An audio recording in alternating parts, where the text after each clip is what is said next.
know when you play live, you've got your fire bucket, your drum fire bucket. Yeah. How many of those do you go through a year? Or have you been sticking to the same one? About a dozen a year. A dozen a year? That's pretty impressive because every time, I've seen you 3 times now, and every time it looks quite better. It looks like it's had quite a pace. Yeah, they don't really last all that much. But I mean, I started out as a drummer, so part of me always wants to do that. Yeah. And that's the roundabout way that passion and energy for that comes out. So when can we expect a new album from Gogol? It's written, just time to record it, yeah. So you haven't got any planned time to go in the studio in the future? Absolutely, in December. Oh, wicked. Would you ever consider recording it over here? It's just like British producers, what do you think? Maybe in the future, but this one we're gonna record in Mexico City. Really? Yeah. That would be nice. Take a bit of time out. I just want a different vibe, you know. I'm sure it'll give you it as well.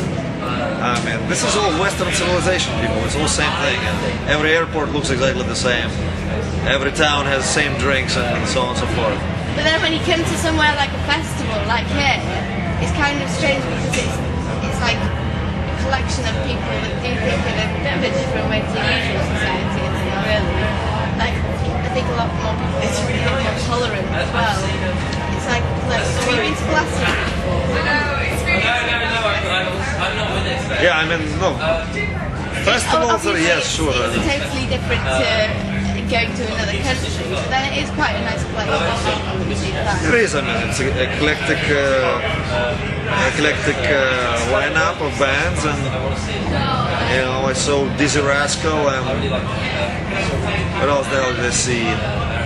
Sick of It All and Ministry, all in one day, and that was pretty fucking good for me. Did you like Dizzy Rascal? Yeah. Yeah, definitely. He's quite impressive design. Yeah, but I saw it a couple of years ago in New York, so it's Old good. territory team, old territory. It's good. So obviously, you've got an acting career as well, you've been in many films. Not that many. Well, you've been in a few, definitely a few. But do you find that you've got now have to really concentrate on the music side of it and have to take a step back from that? I never lost my concentration from music. The whole movie thing was very Something to do. right back in the saddle. I don't really feel like it's some kind of separate career that I pursue, as people put it.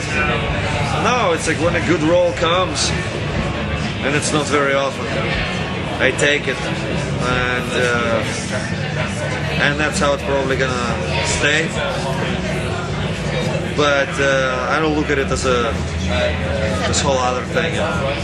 So, what everyone wants to know is that obviously gypsy mythology has a lot to play in where you come from. You've been said, I've read like a piece that you've written about like how either like a higher force, like the devil, another being, comes on stage with you. Do you believe that something like a higher force is present when you do play? Sure. Which one is it? Good or bad? Or a bit of both? Well, there is many of them. What? Like what? How does it work? Well, I don't know if people in Christian society are gonna understand me. But it's okay. I'm kind of largely trying to speak through music, and I think people who pick up on it, they know, and who gets curious, they'll find out. Obviously, there's a lot to be said for the way that you come from. Creating the music that you create. Well, I mean, yeah, as an artist, you kind of, there's two things you do. You kind of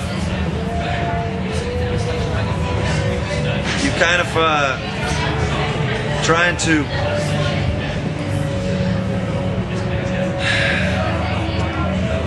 kind of have your past and the future with you. Yeah. You know, in some kind of harmonious for you, a beautiful for you way, so that you know your you process kind of your information of your past in such a way that it becomes your future too, so it's right along with you here. So if you look at the work, I don't know, Nick Cave, for example, or Manu Chao, you know, even though it's very cosmopolitan type of people who don't spend their time on their motherland, but their work is deep longing basically for their roots, but not in this nostalgic wowing in a way. It's in a very kind of like, I'm gonna make this thing that's gonna be here right along with me in my own vision of it. And our music is the same way. It's you know, it's music from Karpaty, from where, you know, Hungary and Ukraine and Romania and Slovakia and Gypsy population and Jewish and Russian just kind of all have this like atmosphere which is not bashed by some predominant vibe. And I always liked that as a kid. So I kind of basically make sure that that's also in my future, that's in my music. It's good that you stick to it, because not many people do stick to that kind of thing, that kind of vibe. They wouldn't have that kind of drive to keep it going. So everybody needs something like that. So what's next for Gogol? What's next? I don't know, win a fucking Nobel Prize? Something like that would be nice. You always Let's need do it. Come on, go for it. But anyway, thank you for speaking to Contact Tour Music. Antarctica? I don't know. You know? See what happens. But thank you for speaking to Contact Music. Yeah, sure, of course. And keep it safe. Thanks.